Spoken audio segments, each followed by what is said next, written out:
Hello everybody, welcome to the trade recap. I got a lot of questions regarding how I entered on December 31st, the day that this is being recorded. And this video is pretty much just going to break that down, going from top to bottom.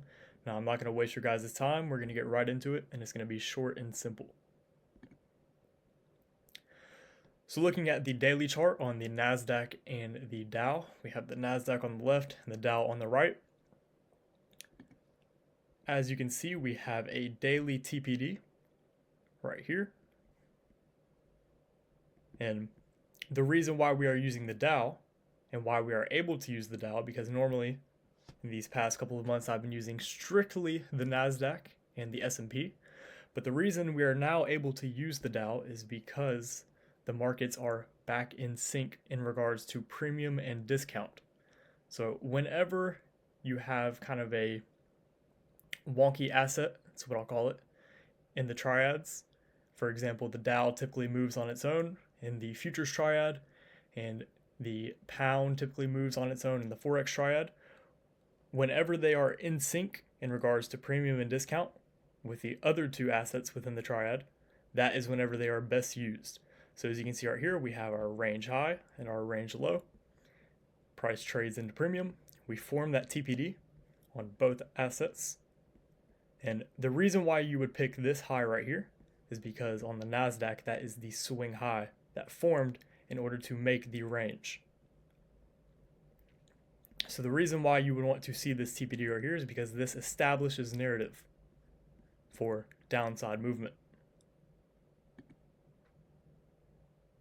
Now looking at the hourly time frame, within that daily TPD, we had an SMT. As you can see on the left, the NASDAQ made a lower high, and on the right, the Dow made a higher high. So this confirms the TPD and makes it even higher probability. So zooming out a little bit more, we can see the bigger picture. We have the SMT at the top that we just outlined, and we can see bearish momentum on price. And then we have that sell side liquidity that was outlined last night, that 21,006.5 level is where I want to see price draw towards. And as you can see today, we got a little bit of movement down there. We haven't fully reached our take profit per se, but there is a high probability that we are still going to reach that area, and it is still our draw on liquidity. So now we're going to zoom into this portion of price action that is important. All right, so now we're looking at the 15-minute time frame on the NASDAQ, which correlates to the daily cycle. And as you can see, we have our true day open marked out right here.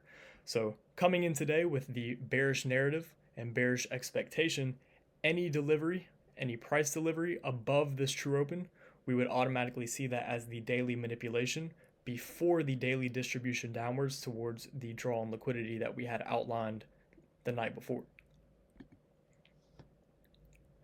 And as you can see, above that true day open, we formed intermarket sequential SMT with the Forex triad. Now, similar to how you would use SMT and PSPs with Dow, as I just outlined, the triads must be in confluence with premium and discount. If you go back and look at your charts and compare the Forex triad to the index futures triad, they were aligned when it comes to premium and discount. So that is why this intermarket sequential SMT held and tipped its hand at us, telling us that price was likely to turn around.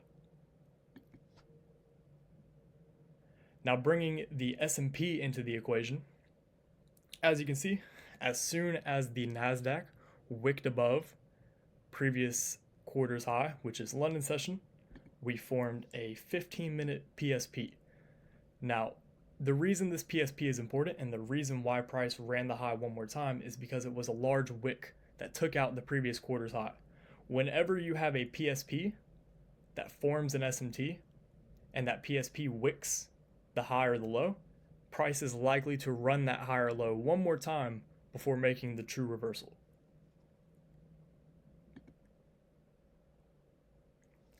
And that was the entry. So price wicked above the previous quarter's high, and then I expected it to run that high one more time, and then that was the entry.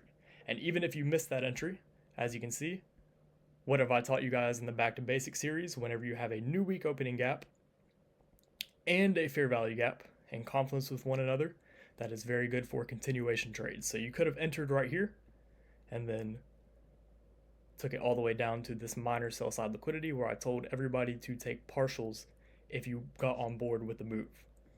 And also there was a breaker in confluence with this as well. So this was a very high probability trade. Now it did form a little bit earlier in the quarter.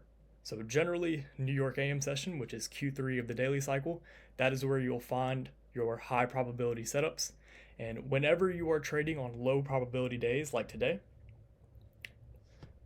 you will generally find that your setups that look like this will form earlier in the quarter. So that is something for you to backtest and something for you to dive into. But that is all for the price review. Let me know what you guys thought of this lecture. If you disliked it, if you liked it, please let me know, because this is how we will probably do price lectures and pre-recorded lectures from now on. So that will be all for this one. Good luck and good trading.